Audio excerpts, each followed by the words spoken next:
जान से मारने की धमकियाँ मिली थी क्या? हाँ, मुझे जान से मारने की धमकी और मिली। उसके पीछे का रीज़न क्या है? सिर्फ़ यही कि आपने श्री कृष्ण की हाँ, भक्ति की? जब अब कोई आके मेरे को ये बोलता है कि तुम ये जो इन मूर्ति पूजते हो, ये ईश्वर नहीं है। क्या आपने भी जब एक मुस्लिम होते हुए सनातन को अपनाया, कृष्ण भक्ति को अपनाया, तो क्या आपको भी विरोध झेलना पड़ा अपने परिवार वालों का?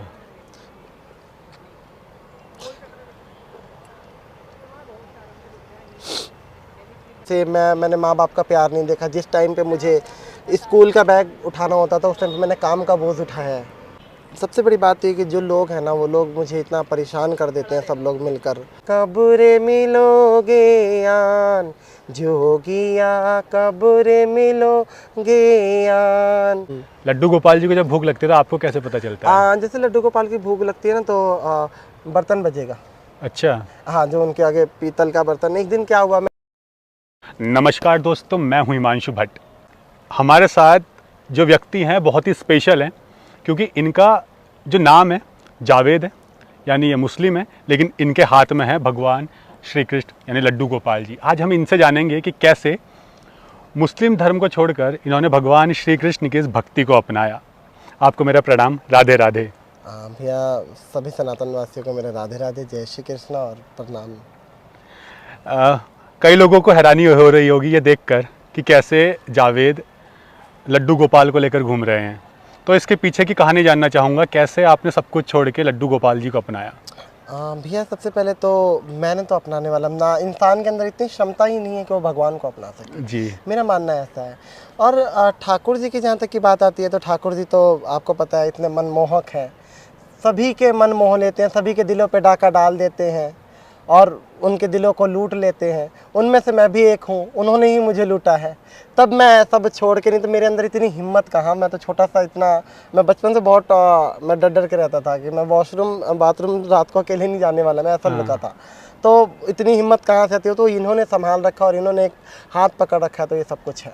आप थोड़ा अपने बारे में पहले बताइए, क्योंकि जैसे मैंने कहा आपका नाम जावेद है और आप अब कृष्ण भक्ति कर रहे हैं, तो अपने बारे में थोड़ा बताइए कि कहाँ रहते हैं आप, बैकग्राउंड क्या है आपका, क्या करते थे इससे पहले?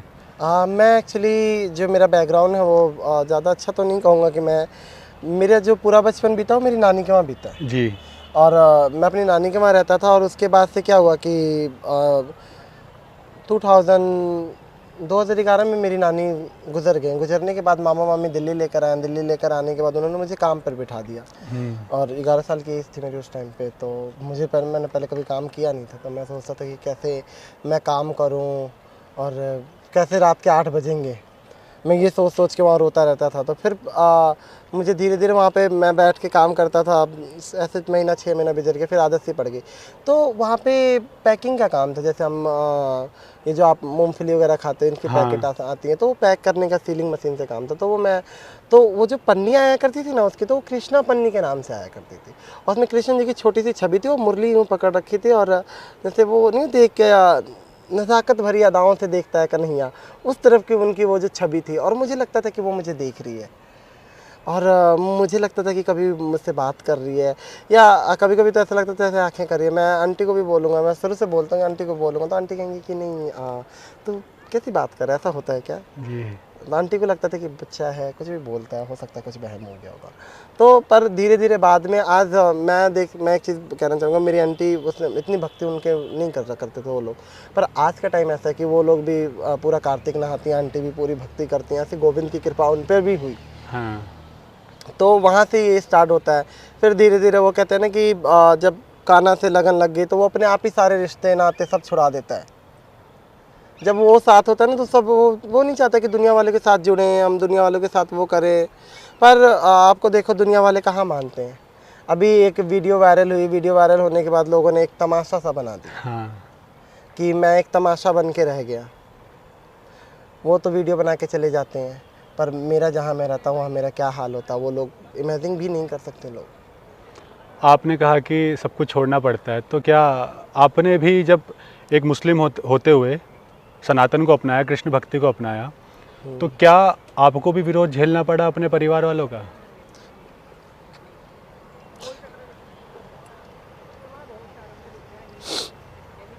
भैया एक्चुअली मेरा जो था ना कि परिवार वालों का विरोध तो झेलना पड़ा। सबसे बड़ी बात ये कि जो लोग हैं ना, वो लोग मुझे इतना परेशान कर देते हैं सब लोग मिलकर, और जो भी मेरे साथ होता है वो मैं बता भी नहीं सकता। घर वालों लोगों को कहना है कि मैं पैसों के लिए आया हूँ। मैं लोगों को कहता हूँ कि एक बार वो आके देखें इस चीज़ को, फील करें, मेरा दर्द को फील। मेरा है ना दर्द किसी को नहीं दिखता भैया। एक्चुअली मैं 11 साल की एज से मैंने माँ बाप का प्यार नहीं देखा। जिस टाइम पे मुझे स्कूल का बैग उठाना होता था उस टाइम पे मैंने काम का बोझ उठाया है। 3,500 की सैलरी में 3,000 की वो रहती थी, उसमें कितना मुश्किल होता था सर्वाइव करना, ये मैं जानता हूँ, मेरा दिल जानता है। और अभी पीछे की बात है कि इंटरव्यू लेने वाले सब लेके चले जाते हैं, जब वक्त पड़ता है ना तो कोई सामने नहीं आता है। मेरे पे क्या हुआ कि 2 लोग आए मेरे दरवाजे पे, आने के बाद मेरे दरवाज़ा खटखटाया। मैं एक्चुअली इंस्टाग्राम पे लाइव था, मैं उस टाइम पे मैं इंस्टाग्राम पे लाइव था, तो बात चल रही थी, वैसे लोग बात करते हैं जैसे सब लोग, तो वही बात चल रही थी। उन्होंने मेरा दरवाज़ा खटखटाया, मैंने खोला कि हाँ जी भैया क्या हुआ, तो हमें आपसे मिलने आना। मैंने कहा मैं तो सनातन से हूँ, तो आप लोग क्यों मिलने आए हो मुझसे?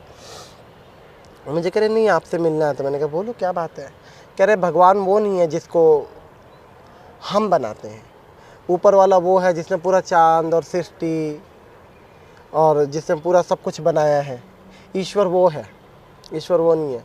मेरा भैया दिल छल्ली हो जाता है जब कोई मेरे कान्हा को, मेरे गोविंद को मूर्ति बोलता है, या कोई भी हो। एक्चुअली आप उनका ही नहीं देखोगे ना, आप लोगों को देखोगे ना। मेरे लड्डू गोपाल को पूछेंगे कितने का है ये मूर्ति, मेरा बिल्कुल अंदर से आत्मा हिल जाता है कि लोग कैसे मेरे से कह रहे हैं मूर्ति उनको बता रहे हैं। तो इस टाइप के लोग आके बातें करते हैं, और मुझे बहुत ज़्यादा प्रॉब्लम होती है। उनको पूछने में इतनी प्रॉब्लम नहीं होती, मुझे जितना बताने में दिक्कत होती है कि मूर्ति नहीं है। समझो, क्योंकि हम लोग एक ऐसे किसी रिलीजन को छोड़ के आते हैं, ऊपर से इतनी परेशानी होती है। कोई मेरा तो आप यकीन नहीं मानोगे कि कोई ना साथ है ना कोई सहारा है। एक मेरे गोविंद का सहारा है जो है। तो मुझे ऐसा लगता है कि मैं सभी से ये कहना चाहूँगा कि मेरे दरवाजे पे कोई ना आए। और मैंने न्यूज़ वालों से हेल्प मांगी, मैं आपको यकीन नहीं होगा, जब वो लोग आए तो वो बोल कर क्या जाते हैं कि पता नहीं आप कल रहो ना रहो। ऐसा आपको बोला जाता है? मुझे ऐसे बोल कर गए वो। मैं उस वीडियो को डाल रखा है, मैं इंस्टाग्राम पे लाइव था, तो मैंने उस वीडियो को अपने यूट्यूब पे पोस्ट कर रखा है, उसको क्लिप काट के कि देखो। मैं पुलिस स्टेशन गया, फ़ोन करा तो पुलिस वाले कह रहे हैं क्या हुआ? मैंने कहा सर ऐसे ऐसे बोल कर मेरे को गए हैं। तो मुझे इतना कुछ पता नहीं भैया, मुझे चालाकी नहीं आती। सबसे बड़ी बात है दुनिया को इतनी आती है ना, मेरे को वो सीखने का टाइम नहीं मिला। और शायद मुझे आती तो थोड़ा मैं सोचता हूँ कि अगर आता ना चालाकी तो थोड़ा मैं बेटर रहता। तो मैंने देखा कि वो कह रहे हैं कि क्या वो चले गए? मैंने कहा हाँ चले गए, पर वो मुझे ये बात बोल कर गए हैं। तो वो कह रहे हैं कि कोई बात नहीं, आप सुबह आ जाइएगा। अब भैया मैं कहूँ सुबह आ जाऊँ, अब रात को वो बोल के चला गया, रात को नींद नहीं करता। इंसान हूँ मैं भी जी। अब लोगों का क्या है कि आपके साथ तो ठाकुर जी हैं, तो हमें भी पता है मेरे साथ मेरे गोविंद है। तभी दो बार मेरे साथ ऐसा हुआ और 2 बार मैं बच गया। मेरे गोविंद की बहुत बहुत दया है। तो मेरा बिल्कुल मन लगा ही नहीं, मन मेरा बिल्कुल भी, मैं क्या करूं समझ नहीं आया। सुबह तक का मेरे पास तो चांस था नहीं कि भैया सुबह कहाँ रुको ना मेरे साथ कोई। और मैं रहता भी ऐसी जगह हूँ कि मैंने यूट्यूब पे पूरी वीडियो डाल रखी है, शिबू कृष्णदासी नाम के चैनल है। मैं कैसी जगह रहता हूँ, जिन लोगों ने ये कहा कि पैसे मांग रहा है, भीख मांग रहा है। हेल्प जैसी हेल्प तो कुछ हुई नहीं। कुछ लोगों ने जो उन्होंने हेल्प करा उन्होंने करा, बाकी लोगों ने इस टाइप की चीज़ें अलग बना दी कि पैसों के लिए आया है, भीख मांग रहा है, ये बिजनेस है कर रहा है। तो मैंने सिर्फ इसलिए वो हेल्प इसलिए था कि मेरे ख्याल 40,744 रुपये अब तक जो भी लोगों ने मुझे भेजा इतना भेज रखा है। और वो सब मैंने इकट्ठा करा कि थोड़ा बहुत हो जाएगा, और थोड़ा मैं अपना खुद करके ब्रज में कुछ एक कुटिया भी बस जाएगी ना, तो मैं अपना आराम से आदमी भक्ति कर सकता है, चैन से वहाँ रह सकता है। मतलब आप ब्रज में शिफ्ट होना चाहते हैं अभी? हाँ। वैसे कहाँ रहते हैं आप? अभी मैं वहीं पे रहता हूँ, दिल्ली में ही। दिल्ली में ही आप रहते हैं। तो आपको ये जान से मारने की धमकियाँ मिली थी क्या? हाँ, मुझे जान से मारने की धमकी मिली। उसके पीछे का रीज़न क्या है? सिर्फ यही कि आपने श्री कृष्ण की भक्ति की? जब अब कोई आके मेरे को ये बोलता है कि तुम ये जो इन मूर्ति पूजते हो ये ईश्वर नहीं है, ठीक है। ईश्वर जिसने चांद बनाया, जिसने तारा बनाया, जिसने, वो बोलने की बहुत बातें हैं। क्योंकि मुझे किसी से बैर नहीं करना, क्योंकि मैं ये चाहता हूँ कि मैं इन हिंदू मुसलमान के फचौड़ा जो है इसमें ना पढ़ूँ। मैं सिर्फ इतना चाहता हूँ कि मेरे गोविंद इतनी कृपा हो कि मैं अपने तेरे चरणों में लगा रहा हूँ। और ये जो हो रहा है ना, ये सब न्यूज़ वाले आते हैं, वो एक तमाशा, सब तमाशा बन गया है। कि वो नहीं जैसे तमाशा हो रहा है ना, कि वो आके वो पूछ जाता है, कोई आके कुछ पूछ जाता है, कोई आके कुछ बोल जाता है। तो ये उन लोगों को, मैं उन न्यूज़ वालों को भी कहना चाहूँगी कि आप लोग तो लेके चले जाओ, पब्लिसिटी के लिए यूज़ ना करें आपका। यूज़ ना करें भाई, अब भक्ति को दिखाएं ताकि मेरे जरिए कोई और जो भक्त हैं उन लोगों को भी वो मिले जो ठाकुर जी के चरणों में आए। जब भैया ज़रूरी था ना, मैं उस टाइम पे उस रात को मैं वृंदावन भागा हूँ। अब मैं जानता हूँ मैं कैसे भागता हूँ, उस समय मेरे पास इतने पैसे नहीं थे कि मैं वृंदावन जाऊँ, क्योंकि भैया एक्चुअली घर के खर्चे होते हैं। और मैं सबसे बड़ी बात, जो लोग मुझे सपोर्ट कर रहे हैं उन पैसों को मैं खर्च नहीं करता हूँ, क्योंकि वो एक एक ब्रज के लिए वो भेज रहे हैं तो उनको खर्च करना नहीं होता। तो ट्रेन तो भाई सुबह की थी और घर से निकलना मुश्किल था। भगवान जाने की कोई जर्मनी से मुझे फ़ोन करता है, जर्मनी से फ़ोन आता है कि शिबू आप कैसे हो बेटा? मैं कहा मैं ठीक हूँ। तो क्या बात है? मैं कहा भैया मैं बाद में बात करूँगा, मुझे एक्चुअली कुछ प्रॉब्लम है। मैं क्या, कोई आपको यकीन नहीं होगा, पूरा रात मुझे अकेले कमरे में ना कोई आके पूछने वाला है कि क्या हुआ, क्यों वो हुआ। वो लोग सरेआम आके मुझे बोल के जा रहे हैं, और तो और जो आस पड़ोस के लोग हैं उनको भड़का के जा रहे हैं। और वो जर्मनी से जब वो बंदा फ़ोन करता है तो मैंने कहा भैया देखो ना ऐसी ऐसी बात है, तो शिबू आप वहाँ रुकना मत, आप पुलिस वालों को छोड़ो, आप वहाँ से रुकना मत, आप एक काम करो, आप वृंदावन चले जाओ। मैंने कहा भैया मैं वृंदावन कैसे जाऊँ?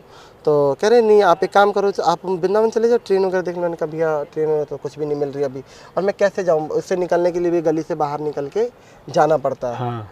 तो कह रहे हैं कि वो जर्मनी से बैठा हुआ बंदा मेरे लिए ओला बुक करता है, अच्छा। और वहाँ से पैसे भेजता है और उस ओला वाले को देता है, और मेरे से बात करता रहता है और कहता है कि तुम फ़ोटो खींच के भेजो, मुझे उस ओला का फ़ोटो खींच के भेजो कि पहुंचा नहीं पहुंचा। हाँ, कि पहुंचा नहीं पहुंचा। और मेरे से बात करके ये कहना कि मैं किसी संत के पास जा रहा हूँ, साधु के पास जा रहा हूँ, या मेरा भाई बुला रहा है, ताकि कोई वैसा ना हो, ड्राइवर बढ़िया देखी कि कोई वैसा ड्राइवर ना हो।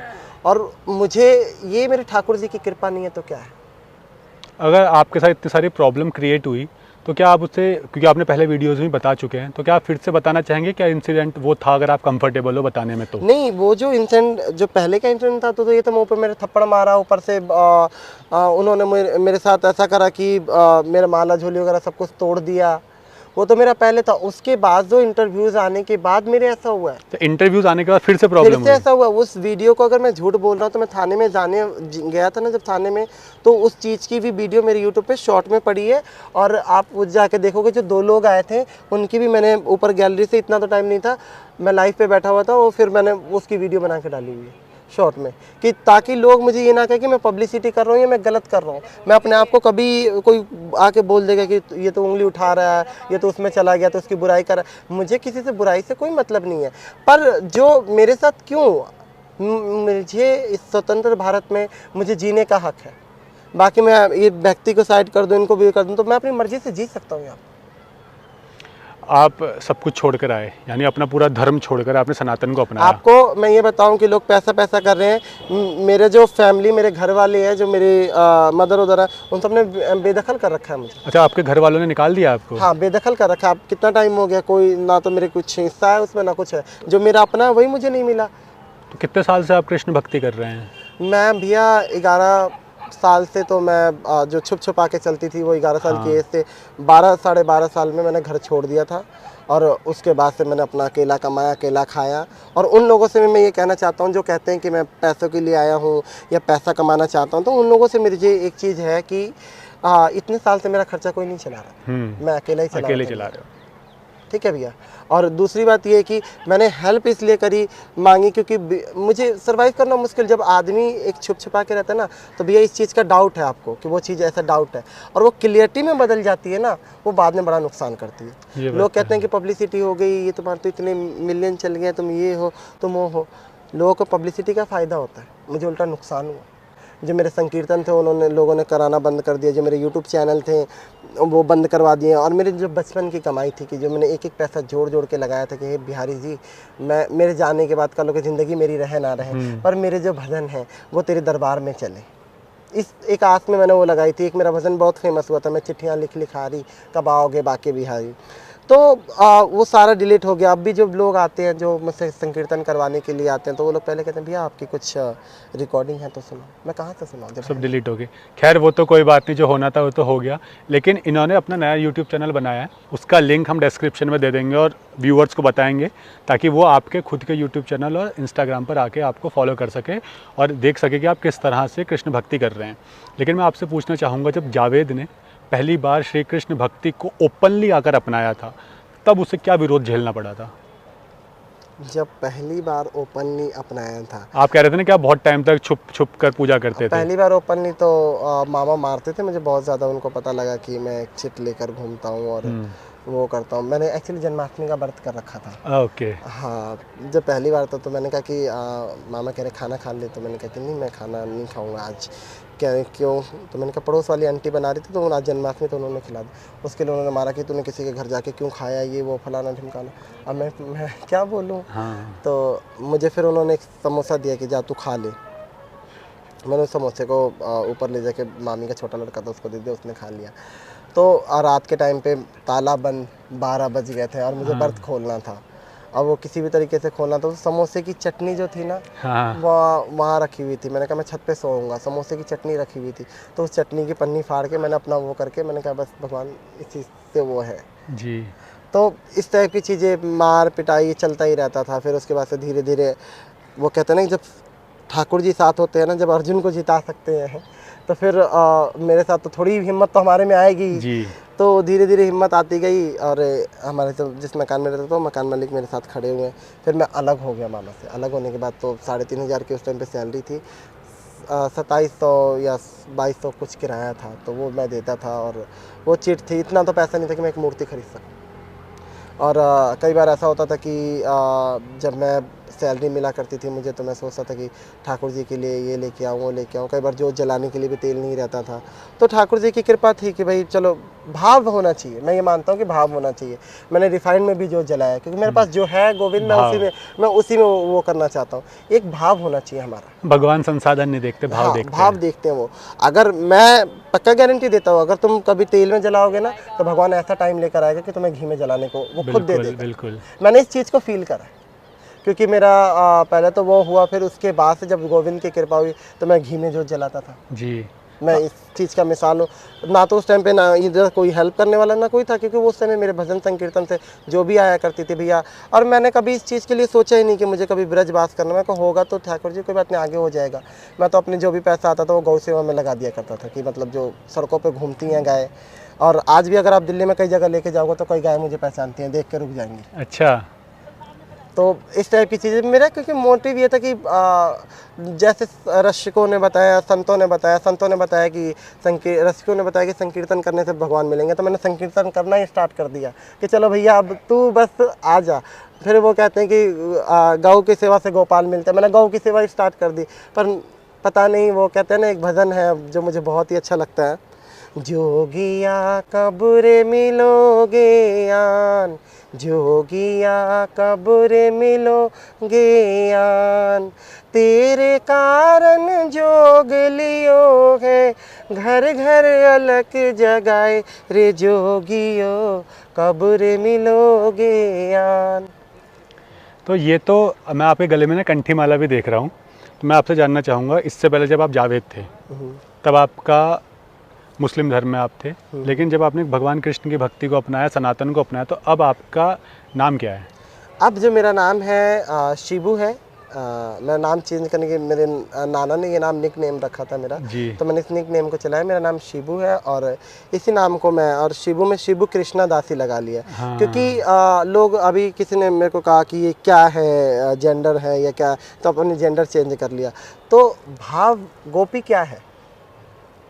गोपी ना तो पुरुष है और ना ही वो महिला है जी। वो एक भाव है जो मन के अंदर होती है, भावना होती है जो प्रभु के लिए होती है। क्योंकि आपको पता है कि मीरा जी ने कहा था कि मैं तो सोचती थी कि सिर्फ एक ही पुरुष है, उनके अलावा भी कोई दूसरा पुरुष है क्या? हाँ। तो संसार में सभी उनकी गोपियाँ हैं बिहारी जी की, हमारी। और भाई चाहे साड़ी वाली हो चाहे दाढ़ी वाली, सब बिहारी जी की गोपियाँ हैं। उनके लिए तो सभी वो है। तो लोग समझते नहीं है, लोग खुद को अपने को इतना ज्ञानी समझते हैं। हम तो भैया यही कहते हैं कि हम प्रेम नगर की बंजारन, जप तप और साधन क्या जाने, हम श्याम नाम की दीवानी, नित नेम के बंधन क्या जाने, हम ब्रज की भोरी गंवारनिया, ब्रह्म ज्ञान की उलझन क्या जाने, मेरे और मोहन की बातें ये मैं जानूँ या वो जानूं। जी, मैं वापस कंठी माला पे आता हूँ। कहते हैं कि कंठी माला यानी तुलसी माला को वही धारण करता है जो पूरी तरह से सात्विक हो। आप जब जावेद थे, मुस्लिम धर्म में थे, तब आपका डेली रूटीन और खान पान क्या था? और जब आपने श्री कृष्ण की भक्ति को अपनाया, गले में तुलसी माला पहनी, तो अब आपका खान पान और डेली रूटीन क्या है? भैया जब मैं जावेद था तो सब कुछ खाया करता था, सब कुछ पिया करता था, मांस मूस सब जितनी भी चीज़ें होती हैं जो खाई जाती हैं इस्लाम में, वो सब चीज़ मैं खाता था। तो इसमें कोई वो झूठ बोलने वाली बात नहीं है। जी बिल्कुल। तो और दूसरी बात, जब प्रभु से प्रेम होता है तो धीरे धीरे अपने आप छूट जाती है। और ये उसके बाद से अब तो देखने का भी मन नहीं करता। और कई बार मैं गुजरता हूँ ना मुर्गी की दुकान के सामने, मेरे लिए भैया एक सबसे बड़ी बात ये बोलूँ कि जो मेरे से आके कहते हैं ना कि हाँ आपने तो भैंसा खा रखा है, ये खा रखा है, गाँव खा रखा है, वो खा रखा, मैं उनसे ये भी बोलूँगा मेरे लिए अब हाँ, मुर्गा खाने वाला भी वैसा ही है, क्योंकि जान सबके अंदर होता है। चाहे वो तुम बकरे को काटते हो, चाहे वो मुर्गा काटते हो, चाहे वो भैंसा काटते हो, मेरे ख्याल मांस खाने वाला बंदा पाप का वो भी भागीदारी है। चाहे वो किसी का भी मांस खा रहा हो, क्योंकि आत्मा तो उसके अंदर भी है। आत्मा तो उसके अंदर। आप एक मुर्गे को काट के देखना कैसे वो तड़फड़ाती है बेचारी, उसको देख के ना, मतलब क्या बताऊं, मैं अब देखता हूँ ना तो मुझे कई बार अपने पहले वाले उस पर होता है कि हे भगवान ठाकुर जी मैंने कितना पाप कर रखा है। तो अब आपका डेली रूटीन क्या है, खान पान क्या है? डेली रूटीन में देखो, मेरा खान पान ऐसा रहता है कि मैं ठाकुर जी को बना के मैं ही खिलाता हूँ। मेरी एक छोटी सी ज़िंदगी है, बड़ी प्यारी सी ज़िंदगी है कि मैं ठाकुर जी को बनाऊँगा और ठाकुर जी ऐसा लगता है मेरे इंतज़ार में बैठे हैं कि मैं बनाऊँगा और वो खाएंगे।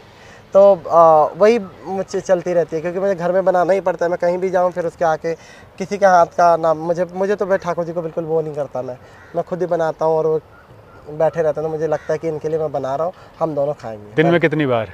दिन में सुबह के टाइम पे हम लोग फ्रूट खाते हैं, दोपहर को लंच करते हैं, जो खाना जो भी होता है, कभी चावल कभी रोटी कुछ भी बना के, और रात को फिर वही रोटी होती है। और जो लड्डू गोपाल जी को देते हो वही आप भोग लगा? हाँ, पहले इनको खिलाते हैं, फिर मैं खाता हूँ। और आप यकीन मानिएगा, कभी आप आइएगा, मैं आपको बना के खिलाऊंगा। जो लड्डू गोपाल को भोग लगता है वो इतना स्वाद बन जाता है कि आस पड़ोस से जो कोई जानने वाला है वो कभी खा खो लेता है ना, तो फिर आके दोबारा मांगता है भाई बनाइए तो जरूर बुलाइए। अच्छा, जैसे मान लीजिए छोटा बच्चा होता है, जब उसे भूख लगती है तो रोता है, लड्डू गोपाल जी को जब भूख लगती है तो आपको कैसे पता चलता है? जैसे लड्डू गोपाल की भूख लगती है ना तो बर्तन बजेगा। अच्छा। हाँ, जो उनके आगे पीतल का बर्तन। एक दिन क्या हुआ, मैं ऐसे अभी की कहानी बता रहा हूँ। मैंने कहा कि यार पीतल के बर्तन में तो कई बार मैं भोग लगाता नहीं, किसी ने मुझसे कह दिया कि पीतल के बर्तन में भोग लड्डू गोपाल को नहीं लगाना चाहिए, एल्युमिनियम उसके स्टील के बर्तन में लगाना चाहिए। मैंने कहा चलो भाई क्या पता सही। हाँ। मैंने वो पीतल के बर्तन उठा के रख दिया। रखने के बाद मेरे को सपना आया कि ठाकुर जी, वो जो बर्तन है वो ठाकुर जी के आगे है, और मैं बिल्कुल उस नींद में हड़बड़ा के उठा तो मैं क्या देखता हूँ कि भाई वो सारा बर्तन जो था, ऊपर से गिलास गिरती है एक, और मैं कहा गिलास को मैंने उठा के रख रखा था, पर फिर भी वो गिलास अंदर से वो पीतल की है मेरे पास, और वो निकल गई। तो इसलिए मैं उसके बाद से मैंने ये सोचा कि ठाकुर जी दुनिया कुछ भी कहे, जो आप मेरे से करवाओगे और जो कहोगे वही होगा। तो आपने क्या कभी ठाकुर जी को भोजन करते हुए देखा है या ऐसा कुछ आभास हुआ है? ऐसा तो भैया ये तो डेली का आभास है, पर कुछ चीज़ें हैं कि पता ही नहीं। हाँ, कुछ चीज़ें बताई नहीं जाती। हाँ। नहीं तो फिर ये भी कहेंगे कि सारी चीज़ तो पब्लिसिटी के लिए यूज़ कर रहा है। हाँ, ये भी है। मैं आपसे ये पूछना चाहूँगा, हर इंसान ना भगवान श्री कृष्ण को अलग अलग रूपों में पूजता है, और वो उन्हें उसी रूप में मानता है जिस रूप में वो उन्हें मानना चाहता है। कोई दोस्त, कोई सखी, कोई माता पिता, कोई भाई बहन, और कई तो अपने पति के रूप में भी उन्हें मानती हैं। तो आपके लिए लड्डू गोपाल जी को आपने किस रूप में माना है? भैया ये मैंने आज तक कभी डिसाइड नहीं करा, क्योंकि मेरे लिए बाप भी यही है, माँ भी यही है, भाई भी यही है, बहन भी यही है, जीवन साथी भी यही है, और दोस्त भी यही है। मतलब आपका पूरा परिवार है, आपका पूरा जीवन ही पूरा है। परिवार मुझे इनमें दिखता है, क्योंकि कोई नहीं है तो ये फिर यही है। जब मैं अकेला बैठा रहता हूँ तो ये बैठे रहता है। अगर मैं बहुत परेशान हो जाता हूँ ना, कई बार लोग इतना परेशान कर देते हैं कि बैठ के अकेले में आदमी भाव आता है, रोता रहता है कि तुमने ऐसा करा, मैं अपने वाले में वहाँ या तो उधर का कर देते या इधर का कर देते, तुम ऐसे हो तुम ऐसे हो, तो अपना मुकुट गिराएंगे, अपना बांसुरी गिराएंगे कि मैं तेरे साथ हूँ। तो मुझे लगता है कि चल दुनिया भाड़ में जाए, ये है बात ख़त्म। पर वो एक अंदर से वो आती है कि हाँ मेरे साथ ये है। और कई बार ऐसा होता है ना कि नहीं होता, कई बार ऐसा होगा कि कुछ नहीं गिरेगा, मुकुट उकुट नहीं गिरेगा, मैं फिर कहूँगा कि शायद अब आप भी मेरे साथ नहीं हो, या ऐसे नहीं हो वैसे नहीं हो। फिर उसके बाद से थोड़ी बहुत वो लीला करके दिखाते हैं, तो मुझे लगता है कि मेरे साथ है। क्या राज है कि लड्डू गोपाल जी और आप हमेशा मैचिंग की ड्रेस पहनते हैं? ये तो हम लोग का अपना ही जैसे क्या होता है बचपन में दो भाई होते हैं ना, जब दो बहनें होती हैं तो उनको माँ बाप मैचिंग की ड्रेस पहनाते हैं कई बार, लेकिन यहाँ पे भी देखा जा रहा है कि आप और लड्डू गोपाल जी जहाँ पे जाते हो मैचिंग की ड्रेस होती है। आप ये नोटिस करते हो? हाँ, ये बात आपने भी मुझे बताई थी, देखिए एक बार। हम लोग बिल्कुल हम लोग जाते हैं ना, तो मुझे लगता है कि जैसे देखो हम लोग जैसे भी है ना कि हम लोग मैचिंग करके ही पहनते हैं, अच्छा लगता है हमारे को। और मैं इनकी तरह दिखता हूँ, मैं सोचता हूँ कि मैं इनकी तरह लगता हूँ, कि मैं इनके साथ लगता हूँ। तो ये कुछ तो चीज़ें हैं जो हम कर सकते हैं मैचिंग। जी, एक चीज़ पूछना चाहूँगा, जब आपने अपना पूरा धर्म छोड़ा, नाम बदला और इस्लाम से सीधा सनातन में आ गए, श्री कृष्ण की भक्ति कर रहे हैं, आपने श्री कृष्ण की भक्ति करने के बाद अपने जीवन में पॉजिटिवली क्या चेंजेस देखे? मैंने अपने जीवन में जो पॉजिटिवली चेंजेस देखी कि मुझे देखो मैंने इतनी आयु तो थी नहीं कि कुछ मैंने इतना तजुर्बा करा उस टाइम पे जी। हाँ, पर कृष्ण के साथ एक मस्ती जो संसार में आपको कहीं भी नहीं मिलेगी। कोई किसी को किसी चीज़ का लोभ है, किसी को ये करना है, किसी को वो करना है। हम लोगों का जो है वो ऐसा है कि गोविंद की एक ऐसी कृपा है कि हम लोग अपनी मस्ती में रहते हैं, कुछ जमाना कुछ भी कहे उससे कोई मतलब नहीं, और इतनी शांति मिलती है जिसका कोई जवाब नहीं। तो इससे तो आपका यही मतलब सिंपल एंड शॉर्ट आंसर है। आप कृष्ण की भक्ति कर रहे हैं, तो क्यों आपको सिर्फ कृष्ण की भक्ति करने वाला नहीं कहा जा रहा है, और ऐसा कहा जा रहा है कि ये दूसरे धर्म के थे, अब इन्होंने अपना लिया, ढोंग कर रहे हैं, आपको एक्सेप्ट क्यों नहीं कर रहा है कोई? देखो भैया, ये तो होगा ही कि अगर आप सच्चाई और अच्छाई को लेके चलोगे ना, झूठ का बोलबाला है, सच बोलने वाला हमेशा, कलयुग नाम इसी का है। हाँ। पर मेरा गोविंद जानता है भैया। एक मैं उन लोगों से पूछना चाहूँगा जो लोग ये बोलते हैं ढोंग है वो है, आप लोग भी एक दिन अगर आप लोग एक बार चेंज करके देखना अपना, 4 दिन में फिर पता लगेगा कि क्या होता है। मैंने इतने साल गुजार दी ना ज़िंदगी के, अपना पूरा बचपन मैंने ये तो नहीं कहूँगा बर्बाद किया, मैं सोचता हूँ कि कुछ ना कुछ पहले से कुछ ना कुछ है मेरा। कई बार ऐसा मैं जब भाव में होता हूँ, बैठा रहता हूँ, मैं तो कई बार ऐसा फील करता हूँ कि ठाकुर जी के साथ मैं झूला झूल रहा हूँ। भाव, हाँ, जब मैं भाव में होता हूँ या मैं शाम की आरती के समय मैं उनके साथ, मैंने भक्ति वो मैं ज़्यादा माला वाला नहीं जाप करता, मैं क्यों झूठ बोलूँ। एक वो होता है कि आई कांटेक्ट होती है भगवान से, वो मेरी हो जाती है। आई कांटेक्ट भगवान से होता है आपका? हाँ, मतलब क्या एहसास होता है उस टाइम पे जब उस टाइम में एहसास ये होता है कि मैं ये नहीं कहूँगा मैं उनके साक्षात फेस नहीं दिखता, कभी मैं उनके गले लगा हुआ हूँ, और वो मैं बताऊँ कि पल थम सा जाता है, और कभी ऐसा लगता है ना कि बस मैं उनके साथ झूला झूल। तो ये तो मतलब बहुत हैरानी वाली बात भी कह सकते हैं, भाव वाली बात भी, क्योंकि जैसा भाव होगा भगवान आपको उसी रूप में आपके तो समक्ष प्रकट होते हैं। मैंने ये चीज़ मैं फील करता हूँ, और कई ऐसी चीज़ें जो मैं बताना नहीं चाहता क्योंकि मैं उनको खोना वो पर्सनल है। हाँ, तो अंत में मैं आपसे यही पूछना चाहूँगा, आपके जो अब तक के अनुभव है, जावेद जो इस्लाम को फॉलो करते थे, और सीबू कृष्णदासी जो कृष्ण के भक्त हैं और सनातन को फॉलो करते हैं, कितना बदला जीवन, और अपने अनुभवों के आधार पर क्या मैसेज देना चाहेंगे सोसाइटी को? मैं सोसाइटी को यही दूंगा कि जो लोग कहते हैं कि हम धर्म को नहीं मानते या हम इसको नहीं मानते, चाहे वो किसी भी धर्म से हो, अपने अपने धर्म को मानो। और सबसे पहली बात कि धर्म के साथ इंसानियत होना बहुत ज़रूरी। जी बिल्कुल। कि मैं लाख पूजा पाठ करूं, मेरे अंदर इंसानियत नहीं है, मैं मांस खा रहा हूँ या मैं भावनाओं ऐसे लोगों को गलत बोलना, तो मेरा पूजा किसी काम का नहीं। और मैं एक टाइम मंदिर जा रहा हूँ और सब लोगों को किसी से मेरे से दिल नहीं दुख रहा। वैसे तो मैं ये चीज़ मानता हूँ कलयुग में हर किसी को खुश नहीं रखा जा सकता। हाँ। पर ये है कि इतना तो देखा जाए कि मतलब जो हमसे कुछ गलती ना हो, बाकी कोई खुश हो या ना हो तो भगवान देखे, क्योंकि ज़माना ऐसा है कि हम हर किसी को खुश नहीं रख सकते। अब मैं ही देख लो, मैं किसको खुश रख पाऊँगा? नहीं, मैं तो अपना भैया गोविंद खुश रहा है मेरे से, और मैं इनसे हैप्पी हूँ, बाकी मुझे किसी चीज़ की ज़रूरत नहीं। आपका बहुत बहुत धन्यवाद कि आपने अपनी लाइफ इतनी प्रॉब्लम्स होने के बावजूद भी हमारे साथ वीडियो पर शेयर की है।